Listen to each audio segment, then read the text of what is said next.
কলেজের ফেস্টে তোকে প্রথম দেখেছিলাম যেদিন, সেদিন এক ঝলক দেখেই আমার পছন্দ হয়ে গিয়েছিল তোকে। অত সাজগোজ করে থাকা মেয়েদের মধ্যে তোকে দেখেছিলাম খুব সাধারণভাবে সেজে গুজে থাকতে। শাড়ি পরিসনি, বিয়ে বাড়ির মতো চোখ টানা মেকআপ নয়, আর 5টি কলেজের দিনের মতো জিন্স আর টপ। হয়তো স্পেশাল কিছু স্কিন কেয়ার টেয়ার করা ছিল, কিন্তু সেসব সূক্ষ্ম রূপটান ধরতে পারিনি।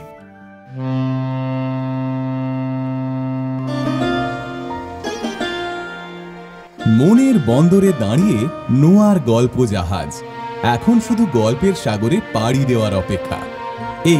এই ছাড়লো গল্প জাহাজ, উঠে পড়ুন শিগগিরই। রকমারি গল্পের 7 সমুদ্র পেরিয়ে চলুন আমরা যাই অনন্য এক আনন্দ সাগরে। নোয়ার গল্প জাহাজ। ভাস্কর লেট লিখেছেন একটি প্রেমের চিঠি। পড়ছেন সুদীপ মুখোপাধ্যায়। প্রিয় টিপু সুলতান, শুনলাম তুই নাকি আমার খোঁজ করেছিস অনেকবার। সামনে পরীক্ষা, অথচ কলেজ যাই না কেন তা নিয়েও নাকি উদ্বেগ দেখিয়েছিস। মানে শুনলাম তাই, সত্যি নাও হতে পারে। আমাকে আসলে বোটানির অরিন্দম বলেছে কথাটা, হিস্ট্রির সায়নীও বলছিল একই জিনিস। আসলে আমি এখন অনেকখানি দূরে, নদিয়ার এমন একটি ছোট জায়গায় যেখান থেকে সাইকেলে বাংলাদেশের বর্ডারে যেতে বড়জোর 8 ঘন্টা লাগে। এখানে এসেছিলাম একদিন থাকবো বলে, কিন্তু আজ 7-8 দিন হয়ে গেল, ফিরে যাওয়ার নামগন্ধ নিচ্ছি না। উপরন্তু আরও একটা প্ল্যান বানিয়ে ফেলেছি। ভাবছি বিহারের দিকে যাব একবার। ওদিকে শীতের কামড় খুব কড়া, শীতের জামা কাপড় তো সঙ্গে নেই, কি হবে কে জানে। যদি কথার পর কথা লিখতে গিয়ে খেই না হারিয়ে ফেলি, তাহলে পরে আবার ওই প্রসঙ্গে আসার চেষ্টা করব। আগে বলি যেখানে আছি সেই জায়গাটা কেমন। এটাকে গঞ্জ বলা ভালো। আমার মাস্তুতো ভাই সমীরকে তুই তো দেখেছিস। সমীরের সঙ্গে এসেছিলাম ওর এক জেঠুর বাড়িতে, গেদের কাছে। ভেবেছিলাম একটা চেঞ্জ হবে, তাছাড়া এদিকটা তো কখনো দেখা হয়নি। এসে বুঝেছি কি ভালো সিদ্ধান্তই না নিয়েছিলাম। কলকাতায় দম বন্ধ হয়ে আসছিল আমার। পড়াশোনার চাপ, বাড়িতে নানা ক্যালোর ব্যালোর, তার উপর তোর সঙ্গে নিত্যদিনের অশান্তি। আমাদের সম্পর্কটা নিয়ে রোজ আমরা এত আলোচনা করতাম যে সেটা আর আলোচনায় থেমে থাকতো না। মনে হতো সম্পর্কটাকে আমরা কোনো ল্যাবের টেবিলে ফেলে কাটা ছেঁড়া করছি। তুই যেভাবে জীবনটাকে দেখছিস আর আমি যেভাবে জীবনটাকে দেখি তা যেন আর মিলছে না। তাই তোর মনে হচ্ছে আমি খুব ইম্যাচিওর, অপরিণত।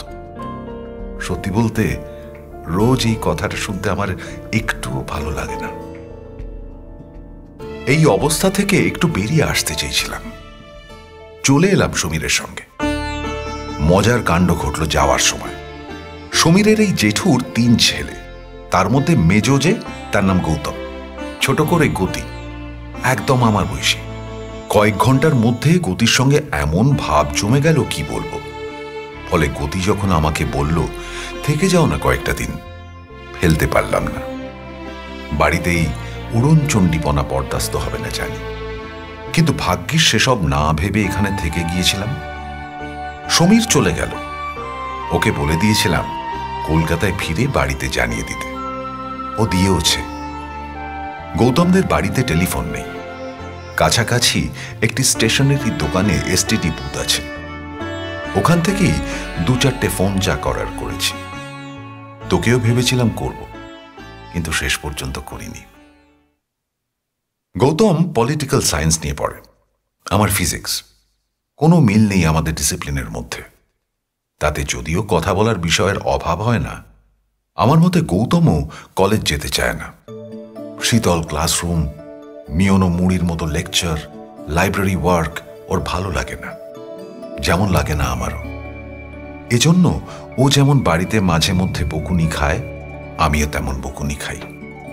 কিন্তু এই যে আমি রয়ে গিয়েছি এতদিন ওদের বাড়িতে অবশ্য এই নিয়ে কোনো সমস্যা নেই।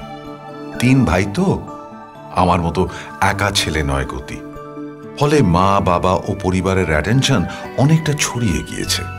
একজনকে ঘিরেই সব স্বপ্ন পাক খায় না। কলেজের ফেস্টে তোকে প্রথম দেখেছিলাম সেদিন এক ঝলক দেখেই আমার পছন্দ হয়ে গিয়েছিল তোকে। অত সাজগোজ করে থাকা মেয়েদের মধ্যে তোকে দেখেছিলাম খুব সাধারণভাবে সেজে গুজে থাকতে। শাড়ি পরিসনি, বিয়েবাড়ির মতো চোখ টানা মেকআপ নয়, আর 5টি কলেজের দিনের মতো জিন্স আর টপ। হয়তো স্পেশাল কিছু স্কিন কেয়ার টেয়ার করা ছিল, কিন্তু সেসব সূক্ষ্ম রূপটান ধরতে পারিনি। তুই একটি বিতর্ক সভায় অংশ নিয়েছিলিস। অধিকার বুঝে নেওয়ার জন্য মেয়েদের সব আচরণ পুরুষের মতোই হতে হবে, এটার বিপক্ষে বলেছিলিস। চমৎকার বলেছিলিস। সেদিন থেকেই ভালো লাগা শুরু আমার। তারপর কত পাঁপড় বেলতে হয়েছে সেসব তোর জানা।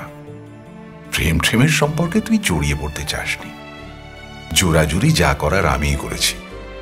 অথচ যখন জড়িয়ে পড়লি, সেটা এমন জায়গায় গিয়ে পৌঁছলো, আমার তখন মনে হতে লাগলো এতখানি অধিকারবোধ কেন ফলাচ্ছে রে বাবা মেয়েটা।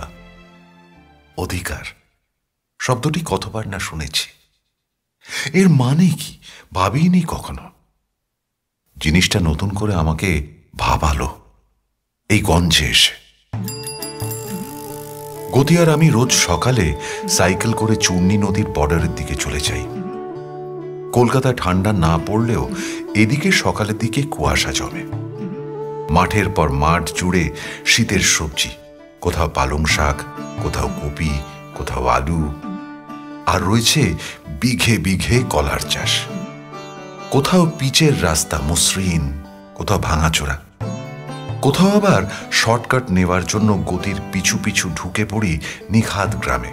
গোবরডাবা উঠোনের পাশ দিয়ে একপাল ছানা নিয়ে চলা মা মুরগিকে সাইড দিয়ে পাড়ার কুকুরদের কৌতূহলী চোখ আর গোয়ালে গরুদের জাবর কাটা দেখতে দেখতে আমরা এগিয়ে চলি নদীর দিকে। মজা হলো, এই নদী এই জায়গায় বর্ডার, জলের পাঁচিল বা জলের কাঁটাতার, যেমন ইচ্ছে বলতে পারিস। ওপারে বাংলাদেশ, এপারে ভারত। বাংলাদেশিরা বলে ইন্ডিয়া। কোথাও আবার হিসেবটা অত সহজ নয়। নদী যত টেরে বেঁকে এগিয়েছে, যত বাঁক নিয়েছে, তত ভাঁজে ভাঁজে ঢুকে পড়েছে জটিলতা। বাংলাদেশের দিকে চলে গিয়েছে ভারতের চাষ জমি, আবার বাংলাদেশের চাষ জমি নদীর এপারে চলে এসেছে। অথচ তা নাকি কেবল চোখের দেখাতে। কাগজে কলমে নাকি কোনো ডিসপিউট নেই। দেখেছি কতবার ওপারের লোকজন ডিঙি নৌকো করে এপারে এসে বরবটির খেতে কাজ করতে গেল, আবার এপারের লোকজন ওপারে গিয়ে মন দিয়ে ফুলকপির জমিতে কীটনাশক ছড়াচ্ছে। নদীর কারো প্রতি কোনো রাগ নেই, এক পেশেমি নেই, অধিকার বোধ নেই। অথচ বর্ডার দিয়ে অধিকারের ভাগাভাগি নদী করে রেখেছে। কি কাণ্ড! নৌকা করে চূর্ণির জলে চুটিয়ে ভেসে বেরিয়েছি আমি আর গতি। পাটাতনে চিৎপটাং হয়ে শুয়ে এক দৃষ্টে তাকিয়ে থেকেছি আকাশের দিকে। নীল আকাশ। কখনো কখনো একদল বনটিয়া ট্রি ট্রি করে উড়ে চলে গেল কোথায় যেন। নরম শান্ত জলের দুলুনিতে কোথাও অধিকার ফলানোর চোখ রাঙানি নেই।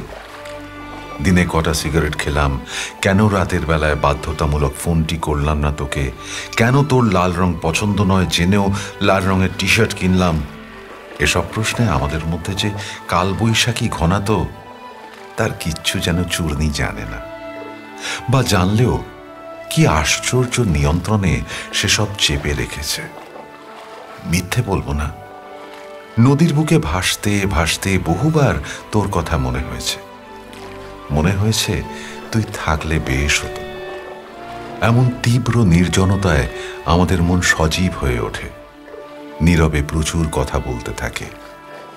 তার কিছু আত্মজিজ্ঞাসা, তার কিছু ভাব সম্প্রসারণ, তার কিছু আবার নেহাত সমর্পণের বাতাসে ভেসে যাওয়া ঘুড়ির মতো উদাসী। মন খারাপ করেছে তোর অনুপস্থিতির জন্য। আবার পরক্ষণে এও মনে হয়েছে তুই থাকলে হয়তো আমাকে নৌকো করে ঘুরতেই দিতিস না, বা আসতিসই না আমার সঙ্গে। বা কেন কাজকর্ম ছেড়ে এই অখ্যাত গাঁয়ে গঞ্জে বাউন্ডুলের মতো ঘুরছি, কেন এক জামা রোজ পরছি, কেন সবাই দুশ্চিন্তা করছে জেনেও আমি স্বার্থপরের মতো কাউকে ফোন করছি না, সেসব নিয়ে নানা ফ্যাকড়া তৈরি করতিস, বা হয়তো করতিস না। কিন্তু মুশকিল এটাই যে মনের মধ্যে আশঙ্কাটি এসেই যায়। মনে হয় তোকে আমি ঠিক বুঝতে পারি না, তুইও পারিস না আমাকে বুঝতে। আমি নাকি একটু অকারণ রোমান্টিক, এটা নিয়ে তুই বারবার অভিযোগ করিস, বলিস রোমান্টিক নাকি তুইও, তবে বাস্তবের মধ্যে থেকে। আমি এই ধরনের কথা ঠিক বুঝতে পারি না। বাস্তব, রোম্যান্স সব গুলিয়ে যায়। তুই লেখাপড়ায় ভালো, উচ্চশিক্ষা শেষ করে চাকরি করতে চাস, নিজের পায়ে দাঁড়াতে চাস, আবার সংসারও করতে চাস, আর এর জন্য নাকি আমাকে চটপট চাকরি করে স্বাবলম্বী হতে হবে। কেন? তাহলে আর নিজের পায়ে দাঁড়ানোর কি মানে? আমি চাকরি বাকরি একটা করব বটে, কিন্তু তার আগে বাইরে স্কলারশিপে পড়তে চলে যাব কি না, নাকি ফিজিক্সের পড়া ছেড়ে আইএএস এর জন্য প্রিপারেশন নেব, সত্যি বলতে বুঝতেই পারি না ভালো করে, সিদ্ধান্ত নিতে পারি না। কখনো দুটোকেই ভালো মনে হয়, কখনো দুটোকেই জঘন্য লাগে। তখন তোর কাছে উত্তর খুঁজতে চাই, কিন্তু প্রতিবার তুই আমাকে ইমপ্র্যাকটিক্যাল বলে থামিয়ে দিস, বোঝাতে থাকিস কেন খুব তাড়াতাড়ি আমাকে একটা দিক বেছে নিতে হবে। আমি চাকরি না পেলে নাকি আমাদের বিয়ের কথা তুই বাড়িতে বলতেই পারবি না, তোর বাবা ও দাদা নাকি অন্য কথা শুনতেই চায় না। কি ঝঞ্ঝাট রে বাবা! আর এই ধরনের মেঘলা অবস্থা তৈরি হলেই আমার ইচ্ছে করে পালিয়ে যেতে অনেক দূরে, যেখানে কেউ আমাকে চেনে না, আমিও চিনি না কাউকে, যেখানে আকাশ, বাতাস, মাটির গন্ধ আর জঙ্গলের নিবিড়তার মতো ইচ্ছে অনিচ্ছে জিনিসটাও মুক্ত, যেখানে কোনো শিকল নেই, যেখানে এটার পরে সেটা না করলে কেউ মাস্টারি করে বলবে না আমি ভুল ও ব্যর্থ ও গাধা। তোকে এসব কথা বলতে গিয়ে দেখেছি এমন শুনলেই তোর মেজাজ বিগড়ে যায়, তুই আমাকে নাদান ও মানসিকভাবে অস্থির ভাবিস।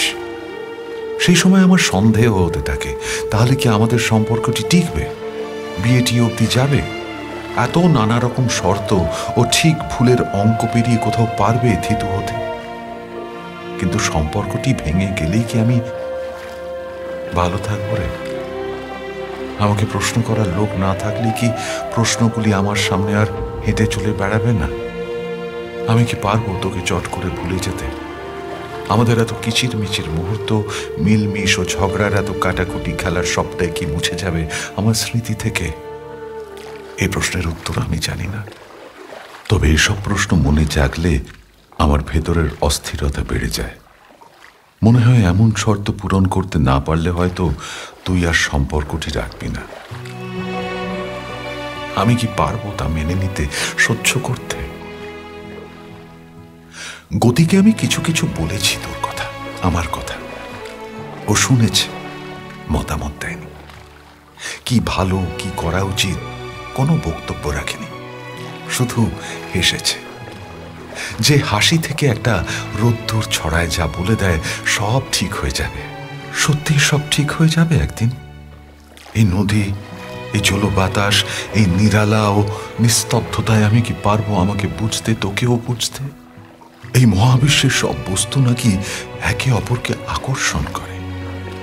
তুই এবং আমিও কি একে অপরকে আকর্ষণ করছি? যতদিন সেই উত্তর না পাবো ততদিন ফিরবো না কলকাতায়। যা হবে হোক পরীক্ষার, এমন ভেবে নিয়েছিলাম, যদিও তা বোধ করি শেষ পর্যন্ত হবে না। গতিরও পরীক্ষা আছে যে, আমি থাকলে ওর লেখাপড়াও শিখে উঠবে।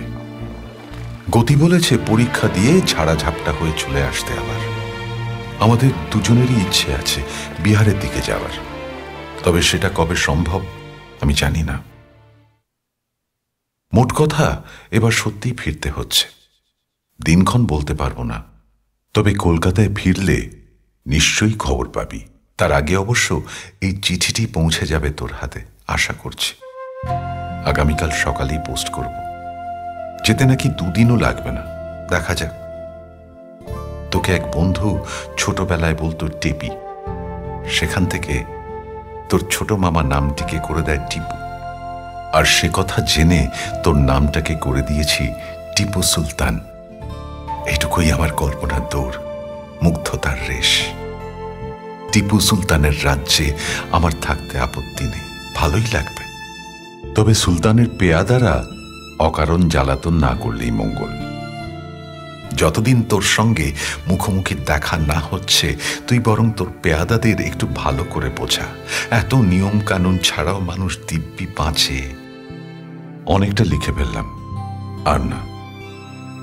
এখন জলের আলপনায় তোর নাম লিখে দেখি স্থায়ী হচ্ছে কিনা। তোর সুদীপ।